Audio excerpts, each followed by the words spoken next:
अशा पद्धतीचे सिम्प्लिफिकेशनचे प्रॉब्लेम आपल्याला वारंवार पेपरला विचारले जातात आणि आपल्याला फॉर्म्युले माहीत नसल्यामुळे किंवा या दोन फॉर्म्युल्यात कन्फ्यूज होत असल्यामुळे आपण हे प्रॉब्लेम सोडवताना चुकतो, बरोबर आहे. तर पहा, या दोन फॉर्म्युल्यातला फरक समजून घेऊ पहिले की ए प्लस बीचा होल स्क्वेअर आहे, ए मायनस बीचा होल स्क्वेअर आहे. इथंही ए प्लस बीचा होल स्क्वेअर आहे, ए मायनस बीचा होल स्क्वेअर आहे. पण काय आहे, इथं मायनस आहे, इथं प्लस आहे. जेव्हा कधी मायनस असते तेव्हा त्याचं उत्तर 4ab येतो आणि जेव्हा कधी प्लस असते त्याचं उत्तर 2a² प्लस b² येतो. फक्त आपल्याला इतकं लक्षात ठेवायचं आहे, मायनस आला म्हणजे 4ab आणि प्लस आला म्हणजे 2a² प्लस b². ठीक आहे.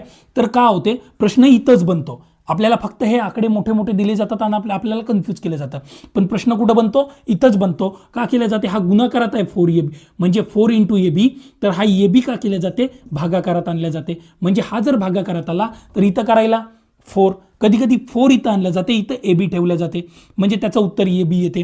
आता इथं का केलं जाईल, a² प्लस b² भागाकारात आणला तर त्याचं उत्तर काय राहील 2 आणि जर 2 भागाकारात आणला तर त्याचं उत्तर किती राहील a² प्लस b².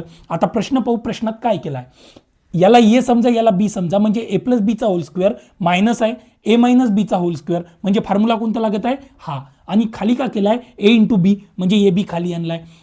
जेव्हा कधी खाली ए बी आणला जातो तेव्हा त्याचं उत्तर काय येते 4 आणि दुसऱ्या प्रश्नात का केला आहे म्हणजे याचं उत्तर किती येईल 4 आणि दुसऱ्या प्रश्नात का केला आहे प्लस आहे म्हणून दुसरा फॉर्म्युला लागत आहे. आणि ए इंटू ए स्क्वेअर प्लस बी इंटू बी स्क्वेअर म्हणजे a² प्लस b² खाली आणला आहे. a² प्लस b² जेव्हा कधी खाली आणला जातो तेव्हा त्याचं उत्तर का राहते तर 2.